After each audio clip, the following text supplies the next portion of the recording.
होती थी। अगर दांतों में दर्द है तो लौंग का एक हिस्सा उसके ऊपर थोड़ा सा चबा के अगर आप रख पाओ, ऐसा वैसे दबा कर रखना है दांतों के अंदर जहां पे भी दर्द हो रहा है 5 से 7 मिनट तक, और दांत ओपन नहीं करने हैं। अगर वैसा रखोगे तो उसके अच्छे रिजल्ट्स हमें देखने मिलते हैं।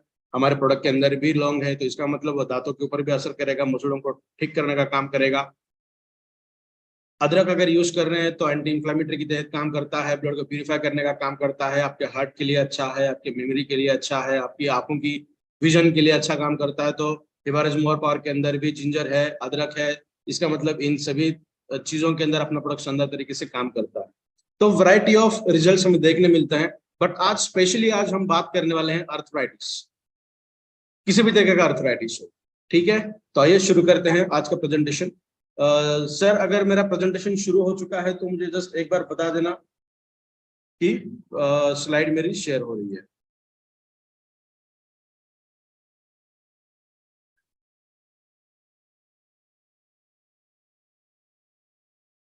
क्या मेरी स्लाइड शेयर हो रही है सर? आप सभी लोग देख पा रहे हो? Hopefully yes. So thank you so much. आइए शुरू करते हैं हम अर्थराइटिस। एक ऐसा प्रॉब्लम जो आज के डेट में किसी भी एज ग्रुप में देखने मिलता है, चाहे 20 साल का लड़का हो, लड़की हो, या 50 साल के बुजुर्ग हो, तो उनके अंदर भी हमें ये सिमिलर कंडीशन के पेन दिखने लगते हैं। अर्थराइटिस एक जनरलाइज्ड टर्म। इसके अंदर हड्डियां आ सकती हैं, दो हड्डियों के बीच में जो कार्टिलेजेस हैं वो आ सकते हैं, हड्डियों का जो डेंसिटी है, जो घनत्व हम बोलते हैं, उसकी जो थिकनेस होती है वो भी इसके अंदर आती है। जहाँ पे फोल्डिंग्स हैं वहां का पेन भी आता है। तो एक अर्थराइटिस एक जनरलाइज्ड टर्मिनोलॉजी है जिसके लिए आज हम बात करने वाले हैं। अगर इसे हम थोड़ा सा बाइफरगेट करेंगे तो ऑस्टियोपोरोसिस है, ऑस्टियोपेनिया है, रूमेटॉइड अर्थराइटिस है, तो ये अलग अलग कैटेगरी में। तो आज हम इतने ज्यादा डेप्थ में बात नहीं करने वाले हैं, जनरलाइज्ड टर्म के बारे में बात करेंगे। इसका ऐसा मतलब नहीं है कि कोई पॉइंट हम छोड़ देंगे। समर्थ प्रो प्लेटफॉर्म का एक जो फोकस होता है वो हमेशा ही एजुकेशन के ऊपर होता है। हम कभी भी आपको इस तरीके की इंफॉर्मेशन नहीं देंगे जो आधी है, अधूरी है। पूरी इंफॉर्मेशन आपको देंगे प्रोडक्ट के रिगार्डिंग, तो 100%।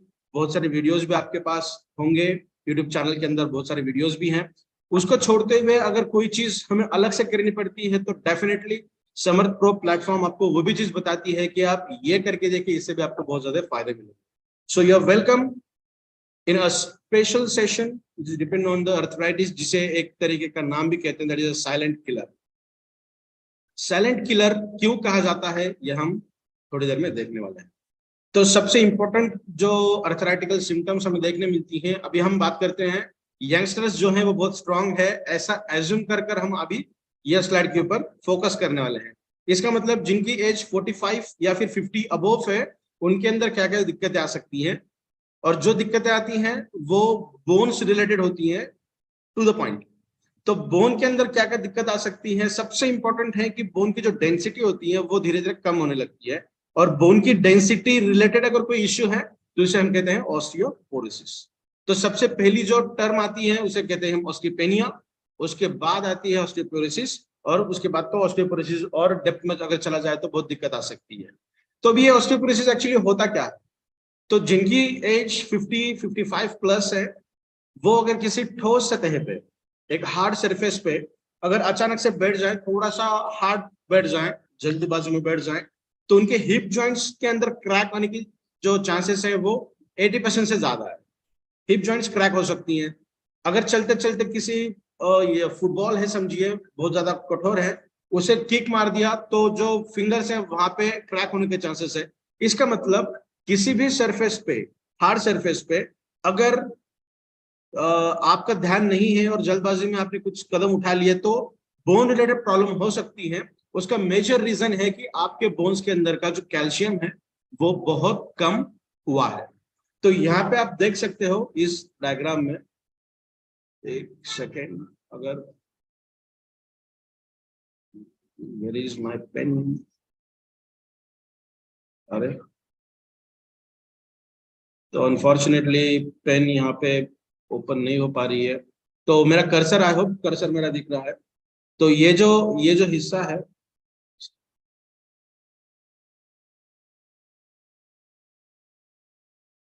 अरे यार,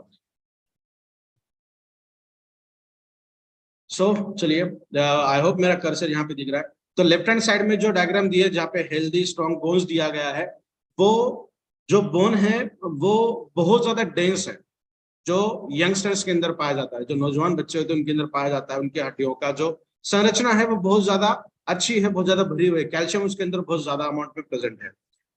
एज जैसे जैसे बढ़ने लगती है वैसे वैसे कैल्शियम बॉडी के अंदर कम होने लगता है। अगर राइट हैंड साइड का आप अगर ये देख पाओ, तो यहाँ पे आप देख पाओगे कि बोन्स के अंदर बहुत छोटे छोटे छेद है, ठीक है, जिसे हम लेजन्स भी कहते हैं। तो इसका मतलब ऐसा है कि बोन्स के अंदर का कैल्शियम धीरे धीरे कम होने लगा है, और कम होने के बावजूद जो हड्डियां बनती हैं, बचती हैं, वो इस तरीके से दिखने लगती है। या राइट हैंड साइड नीचे हमने दिया है ऑस्टियोपोरोसिस ब्रिटल बोन्स, बहुत ज्यादा है, बहुत ज्यादा कैल्शियम लूज हुआ है वहां से। तो आप समझ सकते हैं लॉजिकली भी, लेफ्ट हैंड साइड की जो डायग्राम है जहां पे बोन्स बहुत ज्यादा डेंस कंडीशन में है, कैल्शियम बहुत ज्यादा मात्रा में वहां पे भरा हुआ है, वो अगर किसी ठोस सतह पे लगने के बाद क्या असर हो सकता है। वेराज अगर हम कंपेयर करें राइट हैंड साइड में जो डायग्राम है जिसके अंदर कैल्शियम की मात्रा बहुत कम है, वो किसी ठोस सतह पर लगने के बाद क्या हो सकता है। तो जाहिर सी बात है, जो राइट साइड वाली डायग्राम है वो, वहां पे कैल्शियम कम रहने के बाद वजह से जो हड्डियां हैं वो क्रैक होने के चांसेस कंपेरेटिवली बहुत ज्यादा है। और यही रीजन है कि जब एज बढ़ने लगती है तो बोन्स रिलेटेड प्रॉब्लम्स ज्यादा लगने होने लगती है। दैट इज क्रैक, फ्रैक्चर्स हैं, हेयर लैक फ्रैक्चर है, तो वो चीजें हमें देखने मिलती हैं। और जहां पर भी कैल्शियम की डेंसिटी कम होने लगती है, उस डिसीज को हम सीधा सीधा बताते हैं ऑस्टियोपोरोसिस। मेजर तौर पे किसी भी आदमी को फिजिकल कंडीशन में देखने के बाद ये पता नहीं चलता कि उनके बॉडी के अंदर का कैल्शियम कितना है, ठीक है। डॉक्टर्स आपको इस तरीके से देख के कहते हैं कि इन्फेक्शन है या नहीं है, जॉन्डिस है या नहीं है, आरबीसी का कंटेंट कितना है, डब्ल्यूबीसी का कंटेंट कितना है, ये यहाँ से दिखता है। बट अनफॉर्चुनेटली कैल्शियम कितना है ये फिजिकल अपीयरेंस हम उतना पोटेंटली नहीं बता सकते। जैसा आमतौर पे हीमोग्लोबिन आपके बॉडी के अंदर कितना है, ये नाखून के जो हिस्सा है यहाँ पे चेक करके आप देख सकते हो। ये फिजिकल अपीयरेंस है जो हम आमतौर पे एक कंडीशन है जो हम इंडिकेटर के तौर पे इसे हम बताएंगे। बट कैल्शियम की अवेलेबिलिटी कितनी है ये बता पाना थोड़ा सा मुश्किल है, मगर फिजिकली इसे भी हम चेक कर सकते हैं। सॉरी, वो अगले स्लाइड में हम देखने वाले। तो अभी ऑस्टियोपोरोसिस या फिर अर्थराइटल सिम्टम्स क्या क्या हमारे बॉडी के अंदर दिखा सकती हैं। तो सबसे पहले बेंट लेग्स, छोटे बच्चे हैं उनके जो पैर हैं वो सीधे ना रहते, थोड़ा सा कर्व अगर उसके अंदर हमें देखने मिले तो उसे हम कहते हैं बेंट लेग्स, जो एक अर्थराइटिकल या फिर ऑस्टियोपोरोसिस का एक सिम्टम माना जा सकता है। पेन इन नेक, हमेशा गर्दन के हिस्से में तकलीफ होना। ये चीज अलग है कि आज के डेट में हम मोबाइल का यूटिलाइजेशन ज्यादा करते हैं, कंप्यूटर लैपटॉप्स के यूटिलाइजेशन ज्यादा करते हैं, तो ये दिक्कत आने लगती है, जो एक तरीके की न्यूरोलॉजिकल डिसीज भी हो सकता है। One of the best example is spondylosis, ठीक है, वो ब्रेन रिलेटेड भी हो सकता है। बट आमतौर पे एक जनरलाइज्ड कंडीशन में अगर हम देखें, हमेशा ही ये हिस्से में पेन होने लगता है मूव करने के टाइम पे, तो उसे हम जॉइंट पेन या फिर अर्थराइटिकल सिम्टम्स भी कहते हैं। हिप है, बैक है, आपके रीढ़ के हिस्सा ऊपर से लेके कमर के नीचे तक जितना भी हिस्सा है वहां पे भी अगर पेन हो रहा है तो उसे भी हम अर्थराइटिस कहेंगे। रिस्ट, जहां पर भी फोल्डिंग्स है, अभी रिस्ट का मतलब सिर्फ ये वाला हिस्सा नहीं है, तो फिंगर्स के इन बिटवीन भी जहां पर भी फोल्डिंग्स होती हैं, वो सभी फोल्डिंग्स के एरिया में भी अगर पेन हो रहा है तो that is again one of the symptom of the arthritis.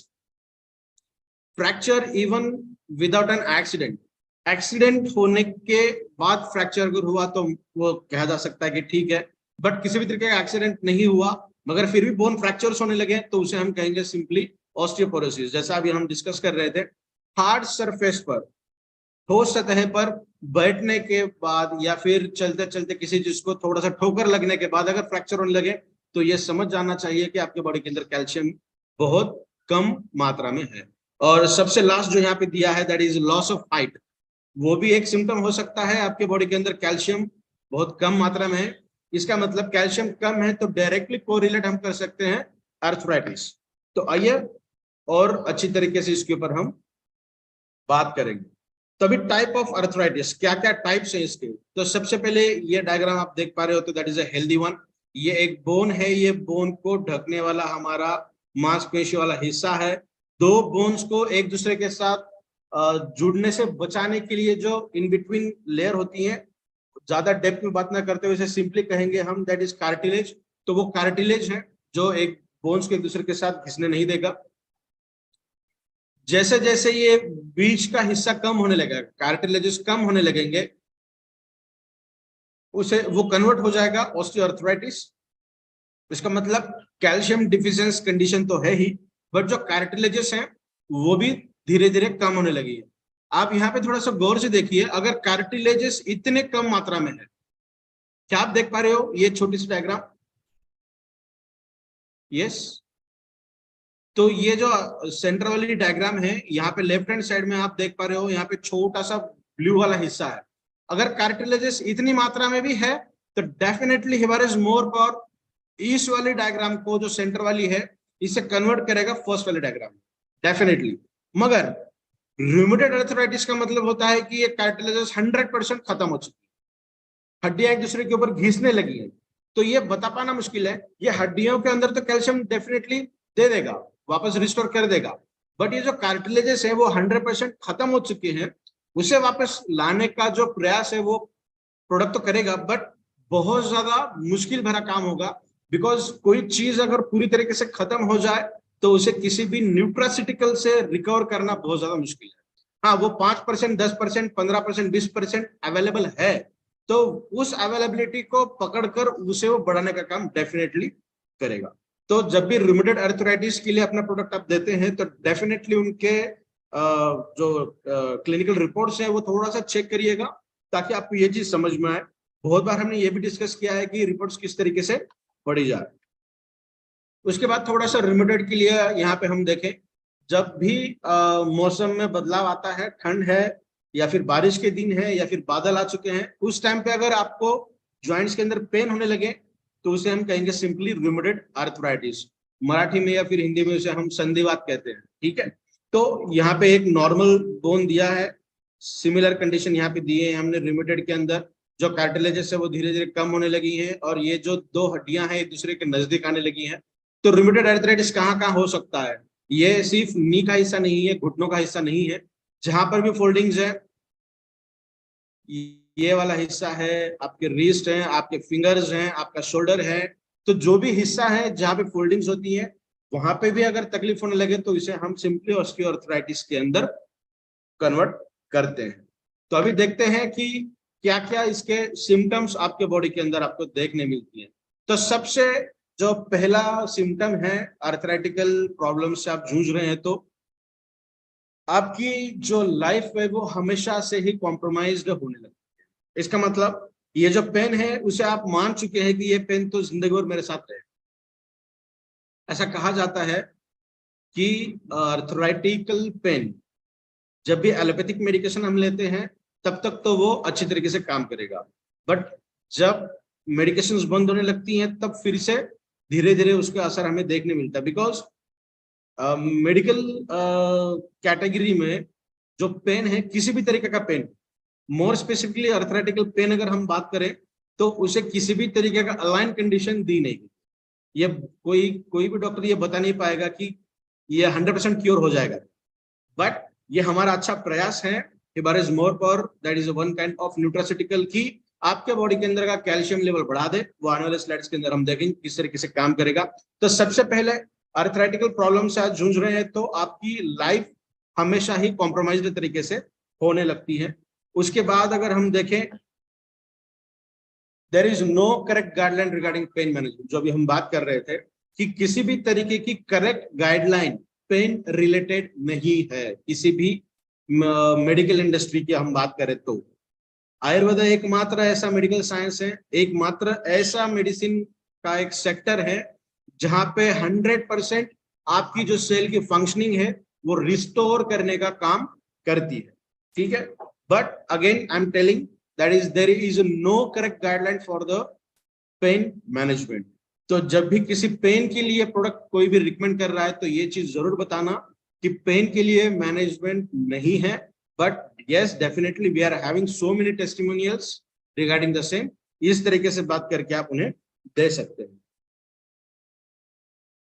आर्थराइटिकल symptoms के लिए जब भी आप डॉक्टर को मिलते हैं तो बहुत सारे डॉक्टर्स अपना अपना ओपिनियन देते हैं। फॉर एग्जांपल जनरल फिजिशियन है, अपना राय अलग देगा। उसके बाद ऑर्थो फिजिशियन है, वो अपनी राय अलग देगा। न्यूरो फिजिशियन है, वो अपनी राय अलग देगा। तो ये जो सेक्टर है ये बहुत बड़ा सेक्टर है आर्थराइटिस का। तो हर डॉक्टर अपने अपनी चेकिंग रिपोर्ट्स के मुताबिक अपने अपनी राय देने का काम करते हैं। बहुत बार ऐसा भी देखा जाता है कि इंजेक्शंस दी जाती हैं। फॉर एग्जांपल नी के अंदर बहुत ज्यादा पेन है या फिर घुटनों के अंदर बहुत ज्यादा पेन है तो directly injection that is steroids दिए जाती हैं ताकि पेन का रिलीफ हो जाए। That is 11th hour medication जिसे हम कहते हैं। Allopathic is nothing but the 11th hour medication. जो जहां पे आप सहन नहीं कर सकते हो वहां पर एलोपैथिक अनिवार्य है, उसके सिवा किसी भी और तरीके का प्रयास कोई कर नहीं सकता है। तो स्टेरॉइड उस तरीके का लास्ट अटेम्प्ट माना जाता है। तो उसके कुछ साइड इफेक्ट्स हमें देखने मिलते हैं। फॉर एग्जाम्पल एडेमा, इसे दो तरीके से हम समझने वाले हैं इस एडेमा को। तो सबसे पहले जनरल कंडीशन में अगर हम देखें तो दैट इज अ स्वेलिंग, सूजन आना। तो बहुत बार ये भी देखा जाता है कि सीवारेज मोर पावर का यूटिलाइजेशन करने के बाद हाथ पैर में तो दर्द पहले से था बट अभी सूजन हमें देखने मिल रही है। इसका मतलब आपके बॉडी के अंदर हीट एंड एसिडिटी कंडीशन ज्यादा मात्रा में अगर है और हिवारेज मोर पावर का सेवन आपने ज्यादा मात्रा में किया है तब आपको स्वेलिंग देखने मिलती है। ये किसी भी तरीके का साइड इफेक्ट नहीं है बट ये एसिडिक कंडीशन के इफेक्ट हमें देखने मिलते हैं। उस वक्त आप थोड़ा सा एंटी एसिड की एक टैबलेट ले सकते हैं, प्रोडक्ट का कॉन्सेंट्रेशन कम कर सकते हैं और इसके बाद जब भी प्रोडक्ट का सेवन करने वाले हो उससे 10 से 15 मिनट पहले एंटी एसिड की एक टैबलेट लें, उसके बाद प्रोडक्ट का सेवन करें। तो ये चीज आपको देखने नहीं मिलेगी। उसके बाद स्लीप डिस्टर्बेंस, आर्थराइटिकल प्रॉब्लम्स अगर आपको है तो आपकी जो क्वालिटी है स्लीप की, जिसे हम कहते हैं कि वेल साउंडेड स्लीप, सुबह उठने के बाद बहुत ज्यादा फ्रेश महसूस करते हो, वो वाली स्लीप आपकी नहीं हो सकती। उसके बाद बहुत सारे पेशेंट्स के अंदर ऐसा देखा जाता है कि जब जॉइंट पेन या फिर आर्थराइटिकल सिम्टम्स देखने मिलते हैं तो स्टोन रिलेटेड प्रॉब्लम्स भी उनकी हो सकती हैं। वेट गेन भी हो सकता है, ब्लड प्रेशर भी इंक्रीज हो सकता है, एक्सेट्रा एक्सेट्रा। ये साइड इफेक्ट्स हमें देखने मिलते हैं आर्थराइटिकल प्रॉब्लम्स के बाद।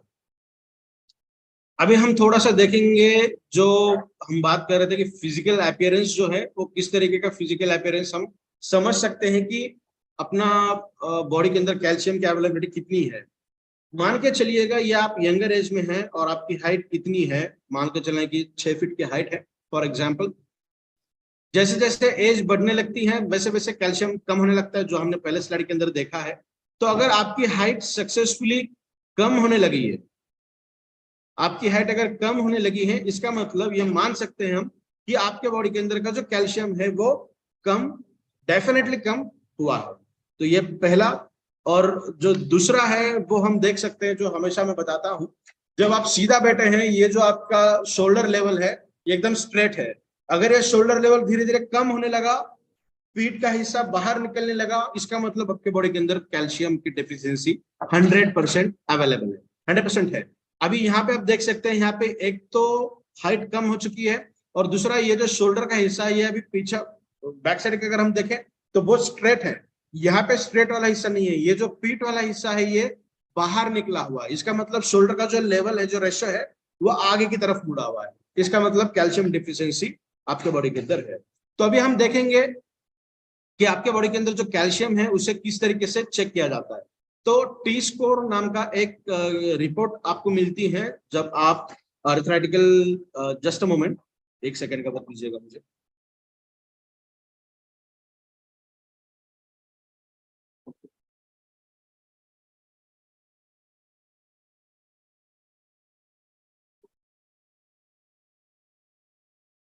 Sorry for interference.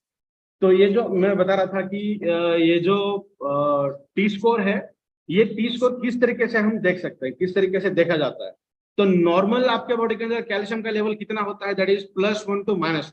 ये होता है बॉडी का जनरलाइज्ड या फिर मेंटेन कैल्शियम का लेवल। अगर इन बिटवीन आपका रेंज आ रहा है टी स्कोर का, इसका मतलब यू आर हेल्दी, आपके बॉडी के अंदर कैल्शियम अवेलेबिलिटी अच्छी तरीके से है। जब वो -1 से -2.5 इन बिटवीन आ रहा है, -1 से नीचे है, इसका मतलब that is the first stage of arthritical symptoms. आपके बॉडी के अंदर अर्थराइटिस शुरू हो चुका है। इसे हम बहुत अच्छी तरीके से रिवर्ट कर सकते हैं। और जो पहली स्टेज है उसे हम कहते हैं ऑस्टियोपेनिया, दैट इज ऑरेंज या फिर येलोइश जोन में आता है। और -2.5 के नीचे अगर टी स्कोर आपका आ रहा है, इसका मतलब you are in danger zone. That is आपके बॉडी के अंदर कैल्शियम की जो अवेलेबिलिटी होनी चाहिए वो ऑलमोस्ट 80% तक खत्म हो चुकी है और सिर्फ 20% या 25% आपके बॉडी के अंदर प्रेजेंट है। तो जिस भी पर्सन के अंदर एज बहुत ज्यादा है और वो अर्थराइटिकल सिम्टम्स को से परेशान है, वो भी बहुत सालों से, तो लॉजिकली आप ये समझ सकते हैं कि वो कौन से रेंज के अंदर आते होंगे। क्या वो पहले रेंज में है? नहीं। अगर पहले रेंज में होते तो इतनी तकलीफ उन्हें नहीं होती। क्या वो मिडिल रेंज में है? हो सकता है मिडिल रेंज में हो, मगर अगर बहुत सालों से वो इस परेशानी से जूझ रहे हैं, बहुत सालों से परेशान है, तो डेफिनेटली वो मिडिल रेंज में नहीं रहेंगे, बिकॉज सक्सेसफुली एज बढ़ते जा रही है, कैल्शियम धीरे धीरे कम होने लगा है। तो वो डेफिनेटली कौन से रेंज में रहेंगे? Bottom range, that is danger zone. तो आप समझ सकते हैं कि डेंजर जोन में रहने के बाद उनके बॉडी के अंदर कैल्शियम कितना रहेगा? बहुत कम मात्रा में कैल्शियम उनके बॉडी के अंदर रहेगा। करेक्ट? तो इसका मतलब those patients are in a danger zone. और मिडल रेंज में है, ऑस्टियोपेनिया वाली रेंज में है, तो उनको ऊपर के हिस्से में लेकर जाना पॉसिबल है, यस, कंपैरेटिवली पॉसिबल है। मगर वो अगर डेंजर जोन में है तो ऊपर वाली रेंज में जाने के लिए समय लगता है, तो डेफिनेटली समय वहां पे ज्यादा लगेगा। जब भी आप रिकमेंड करोगे, एज फैक्टर 100% डिपेंडेंट है। अगर एज फैक्टर बहुत ज्यादा है और बहुत सालों से अर्थराइटिकल प्रॉब्लम से है, तो इसका मतलब वो -2.5 से बिलो की रेंज में डिटरमाइन करते हैं। आइए देखेंगे that is the holistic solution. अभी सबसे इंपॉर्टेंट होलिस्टिक सॉल्यूशन क्या हो? होलिस्टिक का मतलब होता है एक आशीर्वाद देने वाला, उस तरीके का स्पिरिचुअल वर्ड है। तो इस तरीके का क्या हो सकता है? तो ऐसा कोई प्रोडक्ट, ऐसा कोई इंग्रेडिएंट जो आपकी बोन को स्ट्रेंथ दे, यस। ऐसा कोई प्रोडक्ट, ऐसा कोई इंग्रेडिएंट जो आपके कार्टिलेजेस को इंप्रूव करे, यस। और जो तीसरा महत्वपूर्ण हिस्सा है, जो आपके मसल्स को बोन के साथ जोड़कर रख सकता, मसल को बोन के साथ इकट्ठा जोड़ के रखने का काम जो इंग्रेडिएंट करता है, जो प्रोडक्ट करता है, that will be a great thing. तो मुझे बताते हुए ये बहुत खुशी होती है कि हिबारिस मोर पावर एक ऐसा प्रोडक्ट आप सभी के सामने है जो आपके बोन को स्ट्रेंथ देने का काम करेगा, मजबूत करने का काम करेगा, कैल्शियम देने के बाद आपके कार्टिलेज को इंप्रूव करने का काम करेगा। यस, डेफिनेटली कार्टिलेज अगर आपकी बॉडी के अंदर घिसे हुए हैं, कम हो चुके हैं, डिजनरेट होने के कगार पे है, तो उसे ओवरकम करने का काम हिबारिस मोर पावर करेगा। और लास्टली सबसे बेहतरीन जो इफेक्ट हमें देखने मिलेंगे, दैट इज आपके हड्डियों को मांसपेशियों के साथ जकड़ कर रखने के लिए अपना प्रोडक्ट बहुत शानदार तरीके से काम करता है। तो आइए अभी देखेंगे जो इफेक्ट है कैल्शियम के वो क्या क्या है। बिकॉज कैल्शियम एक ऐसा कंटेंट है जो हमारे बॉडी के अंदर बहुत ज्यादा महत्वपूर्ण रोल प्ले करता है। जैसा भी आप यहाँ पे देख पा रहे हो, बहुत इंपॉर्टेंट एंड नीडफुल मिनरल हमारे बॉडी के अंदर है, जो हड्डियों को मजबूत करने के अलावा बहुत सारी वैरायटी ऑफ इफेक्ट्स उसके हमें देखने मिलते हैं। आने वाले स्लाइड के अंदर हम वो भी देखने वाले हैं। उसके बाद 99% जो कैल्शियम है वो प्रेजेंट होता है आपके बोन्स के अंदर, और जो आपके टीथ है, दांत है, उसके अंदर, और 1% apart from bone and teeth, जितने भी आपकी बॉडी है उनके अंदर ओनली 1% कैल्शियम हमें देखने मिलता है। तो ये जो 1% वाला कैल्शियम है वो बहुत ज्यादा इंपॉर्टेंट रोल प्ले करता है हमारे एंटायर बॉडी को गवर्न करने के लिए। सॉरी। तो रोल ऑफ कैल्शियम और इंपॉर्टेंस ऑफ कैल्शियम का एक सेशन हमने लिया था पहले, अगर पॉसिबल हुआ तो यूट्यूब पे आप देख सकते हैं। तो वहां पे हमने बहुत ज्यादा ड्रास्टिकली बताया है कि कैल्शियम किस तरीके से काम करता है, और उसे हम कोरिलेट कर सकते हैं डेफिनेटली हमारे अर्थराइटिकल सिम्टम्स के साथ। सो ये जो अर्थराइटिस है ये सबसे इंपॉर्टेंट कैल्शियम से अफेक्ट तो होता ही है। और दूसरा जो अफेक्ट है, दूसरा जो इफेक्ट हमारे बॉडी के ऊपर होता है वो होता है vitamin D. So vitamin D आमतौर पे नॉन वेज से मिलता है, बट हिबारिस मोर पावर के अंदर से भी आपको थोड़ी मात्रा में विटामिन डी मिलता ही है। आपके डे टू डे खाने में भी विटामिन डी आपको मिलता है। सो विटामिन डी आपके बॉडी के अंदर बहुत ज्यादा अमाउंट में पड़ा हुआ है, मान के चलें विटामिन डी की टैबलेट आप लेते हैं, बहुत अच्छी बात है, आपके बॉडी के अंदर डंप हो चुका है 2 किलो विटामिन डी आपके बॉडी के अंदर एज इट इज प्रेजेंट है, फिर भी आप अर्थराइटिकल प्रॉब्लम से जूझ रहे हो। इसका एकमात्र रीजन ऐसा है कि विटामिन डी वो नॉन फंक्शनल में है, रिस्टोर कंडीशन में है, वो फंक्शनल कंडीशन में नहीं गया है।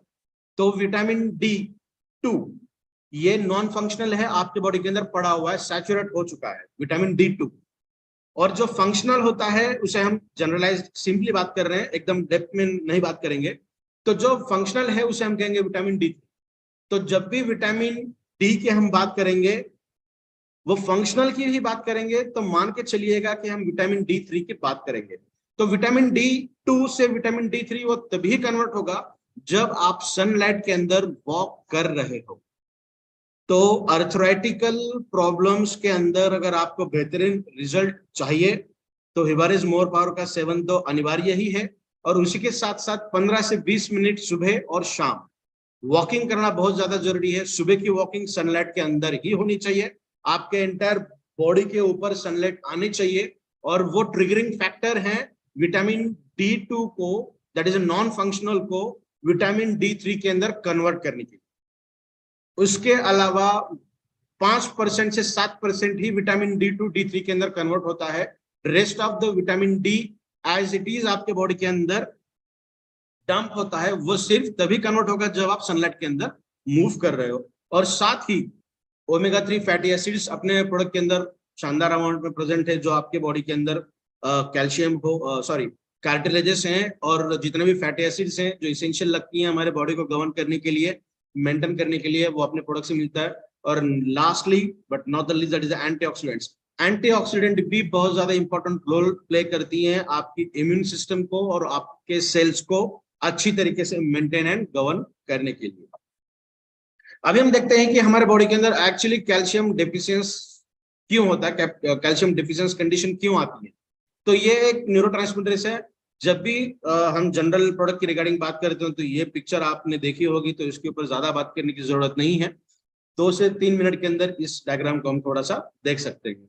तो ये जो येलो वाली डायग्राम है, ये एक न्यूरॉन है, चेतना पेशी है, चेतना सेल है, जो हमारे ब्रेन के अंदर काम करती है सिग्नल को एंटायर बॉडी के अंदर पास करने के लिए।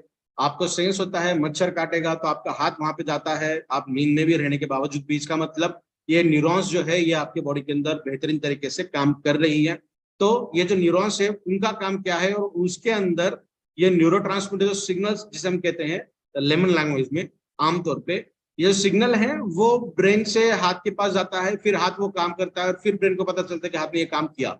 तो ये फ्रैक्शन ऑफ सेकंड्स के अंदर ये जो काम होता है वो किस तरीके से होता है वो हम भी देखने वाले हैं। तो नीचे का जो ग्रीन वाला हिस्सा है ये भी एक न्यूरॉन है, ऊपर वाला जो हिस्सा है येलो वाला ये भी एक न्यूरॉन है। तो इन न्यूरॉन के अंदर ये जो व्हाइट छोटे छोटे होल्स आपको दिख रहे हैं, सॉरी ये बबल्स जो दिख रहे हैं यहाँ पे, इसे हम कहते हैं न्यूरोट्रांसमीटर्स। हमारे लैंग्वेज में अगर हम बात करें तो सिंपली बात करेंगे सिग्नल। तो ये जो सिग्नल है ये तभी एक न्यूरॉन से दूसरे न्यूरॉन के पास जाती है जब voltage gated calcium ion channels open होती है। अब ये वोल्टेज गेटेड क्या है इसके ऊपर हम फिर कभी बात करेंगे। अभी ये समझने की जरूरत है कि जब इस न्यूरॉन के अंदर कैल्शियम जाएगा, कैल्शियम अंदर जाएगा तो अंदर वाला जो सिग्नल है वो बाहर आएगा। अगर कैल्शियम अंदर नहीं गया तो सिग्नल बाहर नहीं आएगा। One of the best example is paralysis. Cure भी होते हैं ना पैरालिसिस वाले पेशेंट, हमारे प्रोडक्ट के तो बहुत अच्छे रिजल्ट हमें पैरालिसिस के अंदर मिलते हैं। इसका मतलब क्या हुआ कि आपका ब्रेन का वो हिस्सा आपके पर्टिकुलर बॉडी के उन अंगों के साथ कंट्रोल नहीं कर पा रहा है, काम नहीं कर पा रहा है। इसका मतलब सिग्नल्स उस कंडीशन में आपके बॉडी के पास नहीं जा रही है और बॉडी से वापस नहीं जा रही है। ठीक है, ब्रेन को समझ में नहीं आ रहा है। ये इन दोनों के बीच की जो बात है वो बात को काटा गया है, तो वो न्यूरोट्रांसमीटर्स काम करती है। तो अभी मान के चलेंगे कि पैरालिटिकल कंडीशन वो हुई है due to deficiency in the calcium. तो अभी क्या होगा, कैल्शियम तो आपके बॉडी के अंदर कम है, कैल्शियम खाने से नहीं मिल पा रहा है, तो क्या करेगी बॉडी, आपके बोन्स के अंदर जो हमने देखा था कि 99% बोन्स एंड टीथ के अंदर प्रेजेंट है, तो बोन के अंदर का, हड्डियों के अंदर का कैल्शियम खींच लेगी और वो कैल्शियम देगी आपकी न्यूरॉन्स को, आपके ब्रेन को वो पास करती जाएगी हमेशा। तो जब भी न्यूरॉन्स के अंदर वो जाएगी, ब्रेन के अंदर जाएगी, तो क्या होगा, कैल्शियम न्यूरॉन्स के अंदर जाएंगे और जो सिग्नल से न्यूरोट्रांसमीटर्स हैं वो न्यूरॉन से बाहर आएंगे। समझ पा रहे हैं आप? तो अभी मान के चलें कि आपके बॉडी के अंदर कितने न्यूरॉन्स, बहुत ज्यादा है, तो हर न्यूरॉन के अंदर कैल्शियम की अवेलेबिलिटी है? यस, डेफिनेटली लगती है। अगर वो नहीं अंदर जाएगा, कैल्शियम अंदर नहीं जाएगा, तो वो न्यूरॉन के अंदर का जो न्यूरोट्रांसमीटर जो सिग्नल वो बाहर नहीं आएगा। और इसी एकमात्र रीजन की वजह से हमारे बॉडी के अंदर का जो कैल्शियम है वो धीरे धीरे कम होने लगता है। बाकी रेस्ट ऑफ द बॉडी के लिए जो कैल्शियम लगता है वो तो हमारे बॉडी के अंदर एज इट इज प्रेजेंट है, बिकॉज मैक्सिमम कैल्शियम हमें लगता है हमारे ब्रेन के अंदर, न्यूरोट्रांसमीटर्स के अंदर। तो इस डायग्राम को हम ज्यादा बात नहीं करेंगे। अभी बात करते हैं यहाँ पे कैल्शियम का और क्या क्या रोल हमारे बॉडी के अंदर है जहां पे कैल्शियम काम करेगा। तो सबसे पहला bone formation, yes. Physiological condition तो यहाँ पे है, डेवलपमेंटल स्टेजेस हम यहाँ बात करेंगे। जो गर्भ के अंदर है तो वहां पे ये वाली हिस्सा रहेगा लेफ्ट हैंड साइड वाला, और राइट हैंड साइड वाला हम बात करेंगे फिजियोलॉजिकल कंडीशन के अंदर। तो अभी फिजियोलॉजिकल के अंदर बोन फॉर्मेशन तो हो गया, ब्लड क्लॉट हो गया, तो पेशेंट्स के अंदर इंजरी हो गई और क्लॉटिंग ठीक से नहीं हो पा रही है, तो वहां पे भी कैल्शियम का काम करेगा। जो मेश लाइक नेटवर्क होता है जहां पे ब्लड क्लॉटिंग फैक्टर 8 थ्रोम्बिन जिसे हम कहते हैं, थ्रोम्बोसिस रिएक्शन वहां पे होने लगती है, तो वहां पे उसे उस प्रोसेस को एनहांस करने के लिए कैल्शियम लगता है। ब्रेन फंक्शनिंग, न्यूरोट्रांसमिशन, यह भी हमने जस्ट डिस्कस किया है। हार्ट की फंक्शनिंग, सिस्टोलिक एंड डायस्टोलिक, ये जो लबडब वाले आवाज आती है, जो पंपिंग रेशियो होता है हमारे हार्ट का, उस पंपिंग रेशियो के लिए भी कैल्शियम अच्छी तरीके से काम करता है। मसल के कॉन्ट्रैक्शन एंड रिलैक्सेशन, मसल्स जो काम करते हैं उन मसल के काम के लिए भी कैल्शियम की अवेलेबिलिटी बहुत ज्यादा इंपॉर्टेंट है। तो अभी आप समझ सकते हैं कि कैल्शियम अगर कम है तो कैल्शियम लेने का एकमात्र जरिया ह्यूमन बॉडी के अंदर हड्डियां ही है। तो हड्डियों के अंदर का कैल्शियम निकल गया तो आपको अर्थराइटिकल सिम्टम्स देखने ही मिलते हैं। और हिबारिस मोर पर एक ऐसा प्रोडक्ट है जो आपके बॉडी के अंदर कैल्शियम को देने का काम करता है, बहुत अच्छी तरीके से देने का काम करेगा। दैट इज हिबारिस मोर पर। अभी हम देखने वाले हैं कि ऐसे क्या क्या इंग्रेडिएंट्स है, बहुत ज्यादा इंग्रेडिएंट्स है, मगर कुछ गिने चुने इंग्रेडिएंट्स हमने यहाँ पे आपको दिखाए कि जो कैल्शियम देने का काम करते हैं। तो सबसे पहले है व्हाइट बोन, जिसे हम डिंक कहते हैं, व्हाइट। उसके साथ साथ येलो गोंद, ये दो अलग तरीके के गोंद हैं जो आपके बॉडी के अंदर कैल्शियम देने का शानदार तरीके से काम करती हैं। उसके बाद जिंजर, जो अभी बात कर रहे थे, दैट इज एंटी इंफ्लेमेटरी है, तो आपके कैल्शियम जो डिफिशियंसी होने लगती है या फिर अपार्ट फ्रॉम दैट मेंटेन करने का काम करेगा। गोखरू भी कैल्शियम देने का अच्छी तरीके से काम करेगा। नट्स, चाहे बादाम हो और के नट्स हैं, वो भी काम करेंगे। खजूर भी आपके बॉडी के अंदर कैल्शियम को बढ़ाने का काम करेगा एंड आपके जो कार्टिलेजेस हैं उसे स्मूथ करने का काम करेगा, पकड़ के रखने का काम करेगा। मसल के जो कॉन्ट्रैक्शन रिलैक्सेशन है उसके अंदर भी खजूर का बहुत अच्छा काम है। उसके बाद पंपकिन सीड्स, ये भी अच्छी तरीके के कैल्शियम देने का काम आपको करेंगे। उसके बाद कोकोनट, कोकोनट का पानी या फिर कोकोनट रहे, आप देख सकते हो जब भी कोई पेशेंट है, मैक्सिमम पेशेंट्स को जो ब्लड प्रेशर से जो परे हैं, जिनको ब्लड प्रेशर ज्यादा नहीं है, उन पेशेंट्स को कोकोनट वाटर दिया जाता है क्योंकि उनकी न्यूरोट्रांसमीटर ठीक से काम करे, बिकॉज उसके अंदर सोडियम भी पाया जाता है, मैग्नीशियम भी पाया जाता है, जिंक भी पाया जाता है, पोटेशियम भी पाया जाता है, कैल्शियम के भी कुछ अंश उसके अंदर पाए जाते हैं जो आपके बॉडी के अंदर अच्छे तरीके से रोल प्ले करते हैं। इम्यून बूस्टर के लिए भी कोकोनट बहुत अच्छी तरीके से काम करता है। उसके बाद walnut, that is a best ever thing. अगर छोटे बच्चों को आप बादाम, काजू, किशमिश एंड वॉलनट, ये चार चीजें अगर देते हैं तो उनको भी कभी ये प्रॉब्लम नहीं आएगी। और last but not the least, that is ashwagandha. Ashwagandha भी बहुत बेहतरीन तरीके से काम करता है आर्थराइटिकल सिम्टम्स के अंदर, जो इन्फ्लेमेशन को रोकने का काम करता है, जो सूजन आती है उसे रोकने का काम करता है, और मसल एंड बोन्स को इंटैक्ट करने का काम करता है। बिकॉज अश्वगंधा, वॉलनट, खजूर और जिंजर, ये चार ऐसे कंटेंट हैं, और पंपकिन सीड भी, ये आपके बॉडी के अंदर का टेस्टोस्टेरोन को बढ़ाने का काम करती है। इसके अंदर कोरियन रेड जिंसेंग भी आएगा जो आपके बॉडी के अंदर टेस्टोस्टेरोन को बहुत अच्छी तरीके से बढ़ाने का काम करेगा। तो आर्थराइटिकल प्रॉब्लम्स अगर हैं तो कोरिलेशन हम कर सकते हैं सीधा सीधा, आपके बॉडी के अंदर एक तो टेस्टोस्टेरोन की कमी है और दूसरा आपके बॉडी के अंदर कैल्शियम की डेफिशिएंसी 100% है। तो इन दोनों के अंदर शानदार तरीके से हिबारिस मोर पावर के रिजल्ट हमें देखने मिलते हैं। पहले दिन आपके बॉडी के अंदर का टेस्टोस्टेरोन लेवल बढ़ाएगा।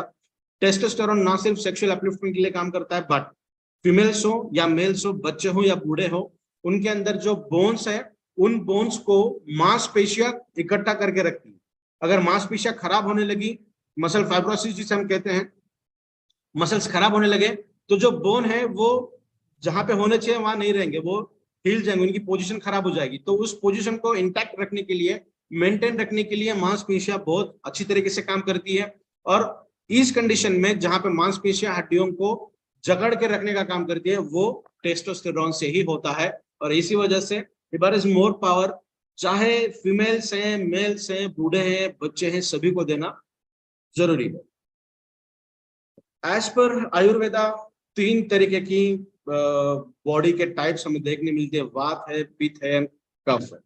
तो इन तीनों के अंदर भी शानदार तरीके से प्रोडक्ट के रिजल्ट हमें देखने मिलते हैं। अर्थराइटिस सिम्टम्स तब ज्यादा देखने मिलती है जब आपकी बॉडी पीएच इम्बैलेंस्ड है, पीएच बैलेंस्ड कंडीशन में नहीं है। सीधा सीधा अगर हम बात करें टू द पॉइंट, तो आपकी बॉडी एसिडिक कंडीशन में अगर है तो आपको अर्थराइटिकल चैलेंजेस ज्यादा अमाउंट में देखने मिलेगी। आपके बॉडी को अल्कलाइन करने का भी काम बारिश मोर पावर से बहुत अच्छे तरीके से किया जाए।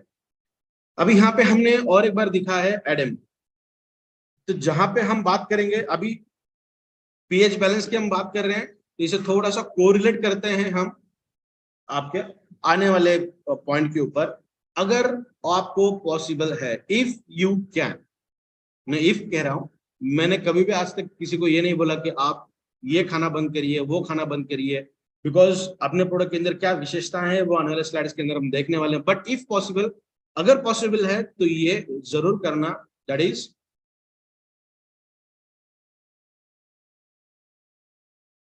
अवॉइड करिएगा ऐसे फूड जो फूड आपको यहाँ पे दिख रहे हो। इफ पॉसिबल, मैंने पहले कहा, मैं जानता हूं इसे अवॉइड करना तो मुश्किल है, बट हम कम डेफिनेटली कर सकते हैं। बिकॉज ये जो फूड है ये आपके बॉडी के अंदर एसिडिक कंडीशन को बढ़ाएंगे, और जब भी एसिडिक कंडीशन आपके बॉडी के अंदर बढ़ती है तब ये वात जो प्रवृत्ति है उसे बढ़ने का काम करेगी। इसका मतलब आपके बॉडी के अंदर वाटर का लेवल थोड़ा सा बढ़ाएगी, और जब भी वाटर का लेवल जितना जरूरी है उससे ज्यादा बढ़ गया तो आपको क्रैम्प्स आने के पॉसिबिलिटीज ज्यादा है। क्रैम्प्स आने के, मसल के क्रैम्प हो सकते हैं, बोन्स रिलेटेड क्रैम्प्स हो सकती हैं, फोल्डिंग रिलेटेड क्रैम्प्स हो सकती हैं। इन क्रैम्प्स को सीधा सीधा कोरिलेट करें तो जिसे हम कहेंगे रूमेटॉइड आर्थराइटिस, संधिवात, तो इससे बचा जा सकता है।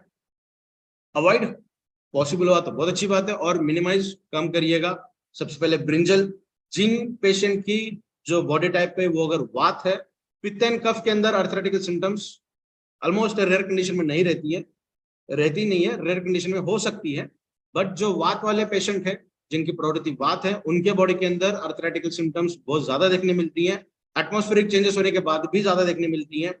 अगर आपको पता नहीं है कि आपका बॉडी टाइप क्या है, वात है, पित्त है या कफ है, तो ये आप देख सकते हैं कि जब भी बादल है, बरसात के दिन है, या फिर विंटर सीजन है, ठंड के दिन है, तब आपको अगर प्रॉब्लम ज्यादा होने लगती है एज कम्पेयर टू समर, तो आप समझ सकते हैं कि आपका बॉडी टाइप क्या है। तो उन लोगों ने ब्रिंजल अवॉइड करना है, जिसे हम कहते हैं वांगे। पोटैटो बंद करना चाहिए, कम करना चाहिए। उसके बाद कॉलीफ्लावर, जो फ्लावर बोलते हैं हम, वो भी वो कम होनी चाहिए। उसके बाद व्हाइट शुगर, ये थोड़ा सा पॉसिबल नहीं है कि शक्कर कम करना। बहुत लोग बोलते हैं शक्कर कम करना चाहिए, डेफिनेटली कम अगर करो तो बहुत अच्छी बात है, बट थोड़ा सा प्रयास करना कि थोड़ा सा पहले के मुकाबले थोड़ा सा कम कर रहे हो। उसके बाद रीबॉइल्ड राइस, राइस के रिगार्डिंग थोड़ा सा कॉन्ट्रोवर्शियल स्टेटमेंट है। आयुर्वेदा कहता है कि जो चावल है, जो राइस है, वो पूर्ण अन्न है, पूर्ण अन्न है। अगर आप ज्वार नहीं खाते हैं, बाजरे नहीं खाते हैं, गेहूं नहीं खाते हैं, अगर आप फिर ओनली राइस खाते हैं, तो भी आपकी तबीयत बहुत अच्छी तरीके से रह सकती है। यस, डेफिनेटली रह सकती है। डायबिटीज वाले पेशेंट का भी मानना यह होता है कि राइस नहीं खानी चाहिए, राइस खाएंगे तो कार्बोहाइड्रेट कंटेंट ज्यादा बढ़ेगा। नहीं, ऐसा नहीं है। इसे खाने का बनाने का एक अच्छा तरीका है, जब भी चावल हम बनाते हैं, जो पानी वाला हिस्सा होता है चावल बनाने वक्त, जो अपर लेयर होता है वाटर का, उसे 100% निकाल कर फेंक दें। अगर उसके अंदर ही आप राइस पका रहे हो तो डेफिनेटली वो एक टॉक्सिन की तरह काम करेगा, जहर की तरह काम करेगा। जब उसे पकाते हैं हम, पकते हुए ऊपर का जो हिस्सा होता है उसे फेंक देना चाहिए और उसे पकाना चाहिए। वो राइस आपको डेफिनेटली अच्छी तरीके से काम आएगा आपकी बॉडी को मेंटेन करने के लिए। उसके बाद राइस एक बार बनता है सुबह दोपहर में जब खाते हो, तो उसे और एक बार थोड़ा सा गर्म करके अगर खाते हो तो दैट इज वर्स्ट थिंग। उसे उस तरीके का राइस बंद करिए। टैरो रूट, इसे हम कहेंगे आड़ू, आळू बोलतो ना अपन, आळू, आळूचे कंद, आळूचे मूळ, तो वो टैरो रूट भी थोड़ा सा बंद करिएगा। और रेफ्रिजरेटेड फूड, फ्रिज के अंदर कोई चीज रखी हुई है उसे थोड़ा सा बाहर नॉर्मल रूम टेम्परेचर को आने के बाद खा सकते हैं, बट फ्रिज में से निकालने के बाद उसे गर्म करके अगर खाते हैं तो वो भी थोड़ा सा आपको तकलीफ देने वाला काम हो सकता है। तो अभी हम बात करते हैं दैट इज यूएसपीज ऑफ हिबारिस मोर पावर। क्या क्या विशेषताएं हैं हमारी। तो सबसे पहली विशेषता है कि all the ingredients are plant originated और डिराइव्ड। जो भी इंग्रेडिएंट हमारे प्रोडक्ट के अंदर है वो सब प्लांट से ही निकाले हैं। हो सकता है कि किसी प्लांट का हमने पत्ता यूज किया है, किसी के सीड्स यूज किए हैं, किसी के फ्रूट यूज किए हैं, किसी के फ्लावर यूज किए हैं, किसी के बार्क बाहर के साल यूज किए हैं, किसी के रूट्स यूज किए हैं, किसी का शूट यूज किया है। मगर जो भी इंग्रेडिएंट है वो 100% प्लांट ओरिजिनेटेड है। किसी भी तरीके का केमिकल, स्टेरॉइड या फिर प्लांट को छोड़ते हुए बाहर का किसी भी हिस्सा इसके अंदर हमने यूज नहीं किया। जितनी एक्सट्रैक्शन टेक्नोलॉजी बेस्ट यूज कर सकते हैं वो हमने इसके अंदर किया है। उसके साथ साथ unique formulation of 38 plus ingredients, 38 से भी ज्यादा इंग्रेडिएंट्स का एक अच्छा फॉर्मुलेशन हमने इसके अंदर बनाया है जिसे हम रेसिपी कहते हैं। और लास्टली जो अच्छे रिजल्ट और तुरंत रिजल्ट आते हैं उसका एकमात्र रीजन है कि एक तो एक्सट्रैक्शन है और दूसरा है माइक्रो क्लस्टरिंग प्रॉपर्टी। आपकी बॉडी के अंदर पर्कुलेशन होने की जो स्पीड है, मान के चलें कि आपका मुंह इतना है और इतना बड़ा खाना आपको दे रहे हैं तो ये इजीली आपके बॉडी के अंदर नहीं जाएगा। तो ये आपकी बॉडी इसे डाइजेस्ट करेगी, अलग अलग एंजाइम्स, अलग अलग हार्मोन से एंजाइम्स से कट करेंगे, फिर टुकड़े टुकड़े होने के बाद फिर धीरे धीरे अंदर जाएगा। और इसीलिए कहा जाता है खाना खाने के बाद 1 से 1.5 घंटा लगता है उसे डाइजेस्ट होने के लिए। मगर इसे आप अच्छी तरीके से चबा चबा के खाएं तो अभी क्या होगा कि मुंह इतना है और जो जो खाना है वो इतना छोटा अगर हो गया तो ये बहुत जल्दी अंदर जाएगा, इसे और कम करने की जरूरत, कट करने की जरूरत नहीं है। तो हिबारिस मोर पावर को हमने आपके सामने उस धरती पे रखा है कि आपको इसे ज्यादा चबाने की जरूरत नहीं पड़ेगी। आप इसे मुंह के अंदर सिर्फ रखिए, जो जूस निकलेगा वो जूस डायरेक्टली आपकी ब्लड के अंदर जाएगा, उसे डाइजेस्ट करने की जरूरत नहीं पड़ेगी। पेट में जाएगा, लार्ज इंटेस्टाइन के अंदर, फिर स्मॉल इंटेस्टाइन के अंदर, वहां पे डाइजेशन होगा, फिर एनर्जी के अंदर आएगा, फिर ब्लड के अंदर जाएगा और फिर ब्लड आपके पूरे बॉडी के अंदर वो एनर्जी पास करेगा। तो हिबारिस मोर पावर जब आप लेते हैं, यूज करते हैं, तो जुबान के ऊपर रखिए, उसे च्यू करिए, थोड़ा सा उसका जूस निकलेगा, उसे सलाइवा के साथ धीरे धीरे पिए। पीने के बाद वो डायरेक्टली आपके ब्लड स्ट्रीम के अंदर जाता है और ब्लड के अंदर अगर जाएगा तो ब्लड जितना जल्दी हो सके उतनी जल्दी आपके एंटायर बॉडी के अंदर देने का प्रयास करें। और इसी वजह से अपने प्रोडक्ट की रिजल्ट हमें अच्छी तरीके से देखने मिलती है। हिबारिस मोर पावर दुनिया का पहला हैंडमेड प्राश है। अगर इसे हम थोड़ा सा कंपेयर करें तो लिक्विड थोड़ा सा इजी होता है सॉल्यूशन बनाना, लिक्विड कंटेंट बनाना, उससे थोड़ा सा हार्ड होता है कैप्सूल्स बनाना। पाउडर बनाओ और कैप्सूल्स के अंदर फिल करके दीजिए। और थोड़ा सा हार्ड होता है टैबलेट, जिसके अंदर केमिकल अल्ट्रेशन होने के चांसेस बढ़ती है। और इससे भी हार्ड बनता है प्राश फॉर्मुलेशन, जिसकी स्टेबिलिटी टेस्टिंग ऑलमोस्ट बहुत ज्यादा मात्रा में देखी जाती है। तो हिबारिस मोर पावर हैंडमेड है और वो भी एक प्राश कंटेंट के अंदर आपके सामने हमने लाया है। दुनिया का बेहतरीन एंटीऑक्सीडेंट को लेकर हमने आपके पास इसे दिया है। और लास्टली माइक्रो क्लस्टरिंग प्रॉपर्टी इसके अंदर है, जो आपके सेल के अंदर देने का जो स्पीड है उसे हमने अच्छी तरीके से बढ़ाया है। बेहतरीन नेचुरल टेस्टोस्टेरोन और इम्यून बूस्टर के तहत इसे हम रिकमेंड करते हैं। और इसी वजह से हिबारिस मोर पावर दुनिया का, हिबारिस मोर पावर के जैसा हिबारिस मोर पावर दुनिया का एकमात्र ही प्रोडक्ट है जिसकी किसी और के साथ हम तुलना नहीं कर सकते। तो हिबारिस मोर पावर के साथ, समर्थ प्रो के साथ अगर आप जुड़ते हैं तो यहाँ पे आपको हेल्थ के साथ वेल्थ भी मिलती है। उसी के साथ साथ आपकी लाइफ इकोनॉमी के लिए भी अच्छी बनती है। और पर्सनली जो वेल्थ रिलेटेड है या सॉरी हेल्थ रिलेटेड है वो भी आप अच्छी तरीके से एंजॉय कर सकते हैं। एजुकेशन देने का काम हम हमेशा ही करते हैं, जैसा हमने पहले भी कहा, किसी भी तरीके की हाइड या फिर छुपाने का काम इस प्लेटफॉर्म के जरिए नहीं किया जाता। और रॉयल्टी जैसी जो टर्मिनोलॉजी है वो इस प्लेटफॉर्म को आपको मिलेगी, चाहे वो हेल्थ हो चाहे वो वेल्थ हो। तो ये रहा एक बेहतरीन product related information. I hope information आप सभी लोगों के समझ में आई होगी। So thank you so much, आप सभी लोगों ने इतनी देर मुझे सुना। And thank you so much. Over to you Suhas sir. I hope Suhas sir हमारे बीच में है, शायद नहीं है। तो मैं हैंड ओवर करता हूँ हमारे कंपनी के सीईओ आदरणीय doctor PK Pratap sir. So over to you sir. I hope you are listening to me, you can hear my voice. Yes, thank you very much sir. And really काफी अच्छे तरीके से जो आपने समझाया है वो अपने आप में काफी उम्दा है, और दैट मीन्स ये प्रोडक्ट वाकई में अपने आप में बहुत खूबियों वाला प्रोडक्ट है। और आज पूरा देश जहाँ पे लोग हमारे प्रोडक्ट्स को यूज करके काफी लाभान्वित हो रहे हैं, और जो आपने दैट मीन्स आपका जो डेडिकेशन है प्रोडक्ट को लेकर के, जो उसके लिए आप सतत हमेशा आगे रहते हैं, तो ये अपने आप में काफी काबिल तारीफ है। और मुझे उम्मीद है कि आज जितने भी हमारे परिवार के सदस्य हैं हमारे समर्थ प्रो के, सब लोगों ने काफी अच्छा उसका लाभ उठाया है। So once again thank you to all. काफी अच्छे तरीके से हमारा प्रोडक्ट का नॉलेज सभी लोगों ने लिया है। तो अभी मैं ये चाहता हूँ कि इसमें से कुछ लोग अपना मंतव्य व्यक्त करना चाह रहे हैं। Yes. तो जिसमें कि डॉक्टर राहुल हैं। सो प्लीज अपने आप को अनम्यूट करें Rahul ji. Doctor Rahul. Hello. Yes sir. Yes sir, मैं सबसे पहले विनय सर को धन्यवाद देना चाहूंगा, क्योंकि जी। इन्होंने आर्थराइटिस के बारे में इतना बहुत ज्यादा महत्वपूर्ण बात बताई। विनय सर ने जो आर्थराइटिस के बारे में थोड़े अंग्रेजी नाम उन्होंने यूज किए, आर्थराइटिस, ऑस्टियोआर्थराइटिस वगैरह।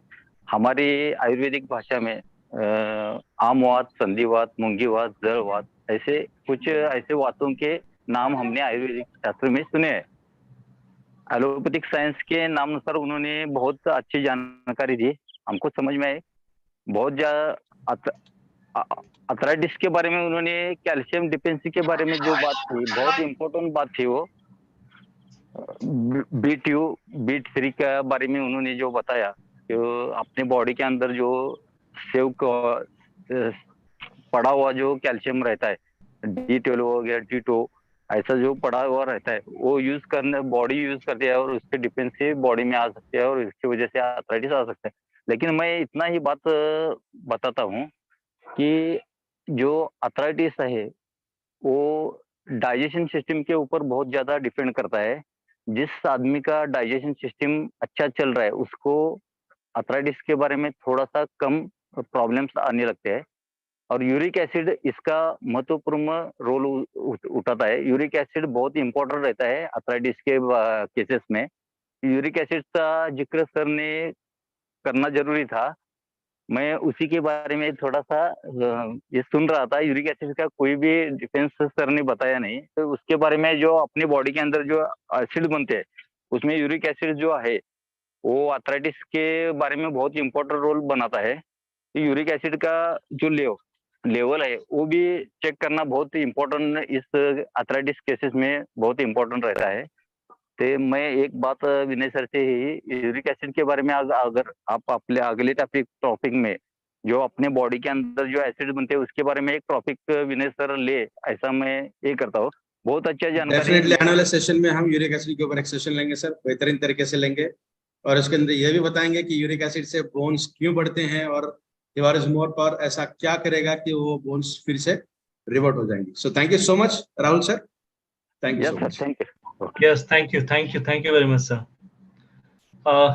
मिस्टर अवधेश शाह जी, प्लीज अपने आप को अनम्यूट करें। अवधेश जी। नमस्कार विनय सर।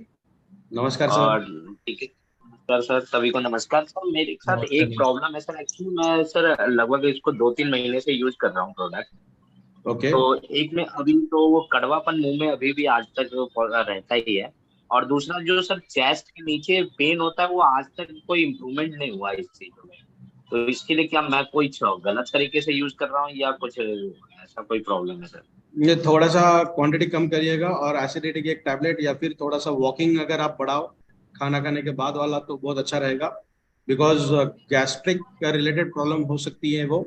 एक तो एसिडिक कंडीशन बढ़ती है बॉडी के अंदर, और ऐसा भी देखा गया है कि जब आप राइट हैंड साइड में सोते हो, जब भी सोते हो खाना खाने के बाद या फिर रात को, और जब उठते हो तो राइट हैंड साइड करवट लेकर अगर उठो तो गैस्ट्रिक जूस जो है वो आपके बॉडी के अंदर अच्छे तरीके से मेंटेन होता है। तो ये भी एक प्रयास आप करके देख सकते हैं। Thank you sir, thank you. Welcome sir. Thank you sir.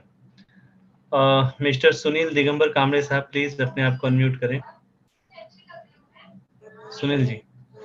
हाँ नमस्ते सर, आवाज आ रही है सर? हाँ आ रही है सर। हाँ सर, सर ने विनय सर को पहले मेरा नमन है, प्रमोद तिवारी सर जी इनको भी मेरा नमन है, हमारे ग्रेट लीडर दत्ता कदम सर, गजानन तिवारी सर, इन सबको मेरा नमन है सर। सर आज जो हड्डियों के लिए जो सर ने बताया वो बहुत बढ़िया बताया, लेकिन मैं विनय सर को एक पूछना चाहता हूँ सर, अगर उनकी परवानगी है, परमिशन है तो पूछ सकता हूँ? बोलिए बोलिए सर, बोलिए। हाँ सर, आज हमारे फैमिली को सर खांसी कभी नहीं हो रहा है सर, खांसी कभी तो नहीं हो रही है। एक बार उसके रिपोर्ट्स भेज दीजिए सर, अगर पॉसिबल आपको हुआ नांदेड़ आना तो एक बार आइए, हाँ फिर सर, हाँ व्हाट्सएप सर। पे भेज दीजिए तो डेफिनेटली चेक करके हम बताएंगे आपको। क्यों तो उन्हें खट्टा और ठंडा बिल्कुल हजम नहीं होता, वो अगर थोड़ा भी खा लिए तो भी खांसी चालू हो जाती है। एक बार रिपोर्ट हम देख ले सर, देखने के बाद अच्छा, फिर मैं आपको डेफिनेटली बता चलेगा दूंगा। Sunil ji, thank you. Okay sir. आप जो है हाँ कंसल्ट करें। और मिस्टर उदय जी, उदय अमित, प्लीज अपने आप को अनम्यूट करें। Yes sir. आप सभी को मेरा नमस्कार सर। नमस्ते नमस्ते सर। थोड़ी सी जानकारी लेनी थी सर। जैसे कि अभी बोलिए आपने सर। बताया कि मैं वॉक करना बहुत जरूरी है और करना भी चाहिए हर किसी को, बट ये शाम को जो वॉक करनी है वो खाना खाने के बाद करनी है सर? हाँ हाँ, प्रोडक्ट आप जब भी लेते हैं शाम को तो हम बताते हैं कि अगर मेटाबॉलिज्म रिलेटेड कोई इश्यू अगर है आपको तो खाना खाने के आधे से घंटे के बाद प्रोडक्ट का सेवन करिए, 10 मिनट के बाद एक गिलास गर्म पानी पीजिए, और उसके बाद जब इवनिंग वॉक हम कहते हैं तो वो एक 10 से 15 मिनट की वॉक अगर करते हैं तो बहुत अच्छा रहेगा। एक तो डाइजेशन में भी इम्प्रूव होगा और जो आर्थराइटिकल रिलेटेड प्रॉब्लम्स है वो भी धीरे धीरे कम होने लगेगी। तो खाना खाने के बाद प्रोडक्ट लें और 10 से 15 मिनट के बाद 10 से 15 मिनट वॉकिंग करें बस। और मॉर्निंग में जो हमें सन क्या आप सुन रहे हैं मुझे? जी जी, मॉर्निंग में भी हमें धूप में वॉक करनी है, अगर वॉक करने की जगह हम वर्कआउट भी कर सकते हैं, खेल कूद भी कर सकते हैं, तो विटामिन डी तो हमें उससे भी मिलेगा सर? हाँ हाँ मिलता है, बट वो कन्वर्ट तभी होगा जब आप सनलाइट आपके बॉडी के अंदर आती है। जैसे आप मान के चलें, बेस्ट एग्जांपल देखते हैं हम, जब छोटे बच्चे पैदा होते हैं तो उनको मॉलिश करने के बाद धूप के अंदर रखा जाता है 10 से 15 मिनट या फिर आधे घंटे के लिए, क्योंकि उनकी बोन्स जो होती हैं वो बहुत नाजुक होती हैं, बहुत लचीलापन उनके अंदर, फ्लेक्सिबिलिटी ज्यादा होती है, उसे स्ट्रेंथ आने के लिए सनलाइट जरूरी है। और हड्डियां तभी स्ट्रांग बनेगी जब विटामिन डी आपके बॉडी के अंदर रहेगा। और जो प्रिकर्सर मॉलिक्यूल हम कहते हैं जो इनिशिएट करता है किसी भी प्रोसेस को, तो स्पेशली बोन्स की जो प्रोसेस है तो उसके लिए सनलाइट बहुत ज्यादा जरूरी है। तो अगर उसके अंदर कर पाओ तो बहुत बेहतर रहेगा, नहीं तो 10 से 15% तो ऐसे भी कन्वर्ट होगा, कोई दिक्कत नहीं है। Okay, thank you sir. Thank you. Yes thank you very much sir. Krishna Murari ji हैं, प्लीज अपने आप को अनम्यूट करें।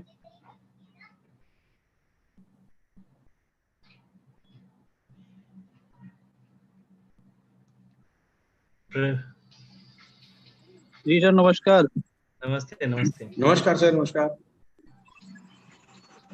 सर मैं ये बोल रहा था कि ये प्रोडक्ट लेडीज को दिया जा सकता है कि नहीं?